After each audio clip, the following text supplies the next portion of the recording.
সরকারি চাকরিতে কোটা সংস্কারের দাবি পূরণ হওয়ার পর আন্দোলন নিয়ে দোটানায় পড়েছেন শিক্ষার্থীরা। সরকার মূল দাবি মেনে নেওয়ায় একটু অংশ আর আন্দোলন অব্যাহত রাখতে চাচ্ছে না।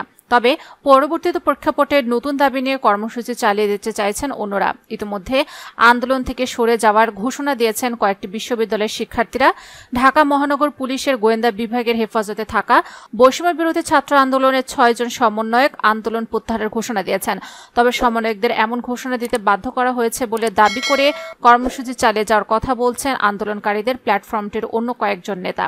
এদিকে যৌক্তিক আন্দোলনের দাবির মুখে ২৩ জুলাই প্রজ্ঞাপন জারির মাধ্যমে আংশিক বিজয় অর্জিত হয়েছে উল্লেখ করে সারা দেশে শিক্ষার পরিবেশ ফিরিয়ে আনা সহ একাধিক দাবি জানিয়েছে সাধারণ শিক্ষার্থী মঞ্চ নামে নতুন একটি প্ল্যাটফর্ম। যদিও এই প্ল্যাটফর্মের সঙ্গে বৈষম্য বিরোধী ছাত্র আন্দোলনের কোনো সম্পর্ক বা সম্পৃক্ততা নেই বলে জানিয়েছে কোটা সংস্কার আন্দোলনের সমন্বয়করা।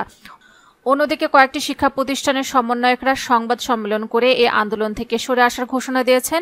এসব বিষয় শিক্ষার্থীদের দোটানায় ফেলেছে। আন্দোলন নিয়েও সন্দিহান অনেক শিক্ষার্থী। রোববার সন্ধ্যায় ডিবি কার্যালয়ে নিরাপত্তা হেফাজতে থেকে কোটা সংস্কার আন্দোলনের অন্যতম সমন্বয়ক নাহিদ ইসলাম, সার্জিস আলম, হাসনাত আবদুল্লাহ, আবু বাকের মজুমদার, আসিফ মাহমুদ ও নুসরাত তাবাসসুম তাদের কর্মসূচি প্রত্যাহারের তথ্য জানিয়ে বিবৃতি দেন। পাশাপাশি তারা একটি ভিডিও বার্তায় আন্দোলন প্রত্যাহারের বিবৃতি পড়ে শোনান।